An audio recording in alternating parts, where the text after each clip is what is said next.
I think it's time that we change the football. It's time to get real. It's time to get real. I challenge anybody to tell me what the bloody hell the use of a false nine is, because I don't think you can. This is football, not some kind of new wave Muay Thai thing. I don't understand why people play this tactic.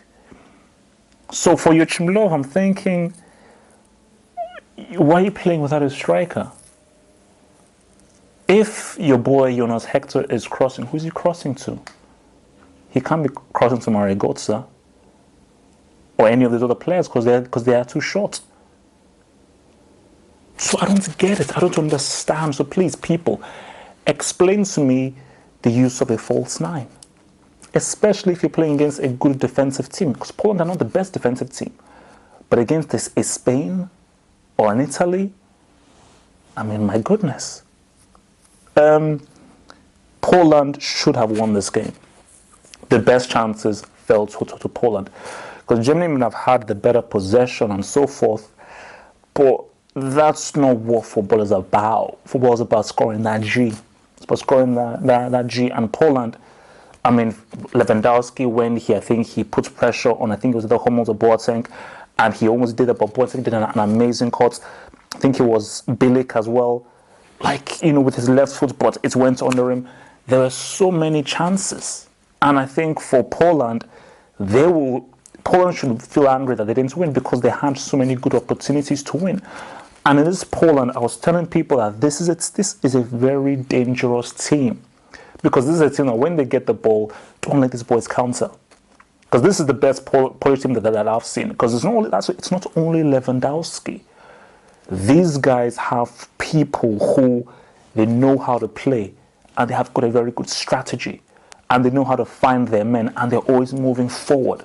But the key thing, which is what a guy said, is that they're one of the best counter-attacking teams out there. And when they counter, they counter. And I think the beauty of what Lewandowski is about is that Lewandowski, man, that guy, he reminds me of Ronaldo. He reminds me of Ronaldo. Because remember when you used to see Ronaldo for Inter Milan? Ronaldo for Inter Milan always used to go straight, always straight, and shoot on sight. So that's the thing with Lewandowski, always going forward, but also as well, he's a good link man. So that's why whenever Poland counter, he's very good for holding up the ball and giving it to guys. But for Germany, they didn't have that. And so whenever they got into attacking positions, Mario Götze won't hold the ball up. Ozil can't hold the ball up. And whenever you get a shooting opportunity, they're not going to shoot. The Polish nuke will shoot on sight. The Polish nuke will shoot on sight. So when Mario Gomez even came on, you could see that there was a difference in Germany's play, but it was not enough time for him to make an impact. I guarantee you, Germany playing this false nine, they will not win these Euros. 100%. You can quote me. They will not win these Euros. Spain are the only country in the world that know how to play this tactic. They know how to play it. And when you see what Spain do, when Spain played the false nine at the Euros, they never crossed the ball from way out. The only time they crossed the ball was when your boy Silva scored that goal against Italy, which was a cross pretty much from the byline, which a short guy can head to. But for Spain, that ball stays on the ground. Everything, intricate passing, and there's no crossing, because they know that with a false nine and small players, there's no point in crossing the ball. But for Germany, they like to cross the ball. So for Hector, mates, it's a waste of a ball. You're completely wasting your time. But with Gomez, you should always at least attempt to cross the ball, because there's always a good chance that this guy with his height and his heading ability can get something. So please tell me, what is the use of this false nine? Who does it benefit? Why is it being used? What's the point of it? I mean, that's all I want to know. What is the point of this tactic? Because I don't know. All in all, 0-0. I thought it was a more exciting game, but it wasn't. Azumi.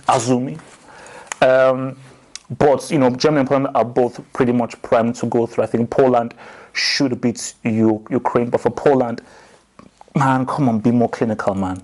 Be more clinical. I mean, the opportunities they had were these were golden opportunities that they had, but just lack of concentration, composure, and just look, man, it's a simple thing. Left foot, put that ball through, man. So I don't know what's happening. So if you're a Polish guy, you'll be very frustrated because this wasn't like, oh yes, they shouldn't be celebrating they got a 0-0. They should be pissed off saying we should have beaten those boys because Germany were just playing some useless stuff in our first half. So Poland were like, look, man, these guys, they ain't gonna score on us, man. So let's just go and get that G, which they almost did. So, but for look, man, Germany, I'm not impressed. That first half, I wasn't impressed because I was like, I just told you, I got bored. I was watching, I was like, this is 2010 Spain. This is 2010 Spain, and this is not the Germany I know. These aren't the boys from that's from 2010 or 2014. So bottom line is, you play striker. If you don't bother turning onto that pitch with some of these weird, we're trying to be very cool and new, false nine, yes, really, really cool. No. Forget that crap. You play damn striker in a team. You don't put forward a football team without a striker, okay? That's not football, okay? I don't even care whether you win with the false nine. Don't do it. Football is you have your defenders, you have your midfielders, you have your strikers. You can't be more clever than that. You can't be like, oh no, we're now advancing. No. You have your strikers or striker, you have your midfielders, you have your defenders, and you have your keeper. That's how football works. You can change it within that framework and be invented within that framework, but you have to have that basic framework. Striker, midfielders, defenders, or rather strikers. Simple. Like with Poland, Lewandowski, that's your striker.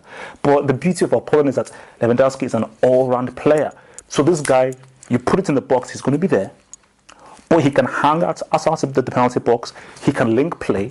He can be on the wing. He can make clever through ball passes. He can run with the ball. He can dribble. So he's an extremely useful player for Poland. So watch out for this boy. For Poland, man, more clinical. For Germany, please change. Please.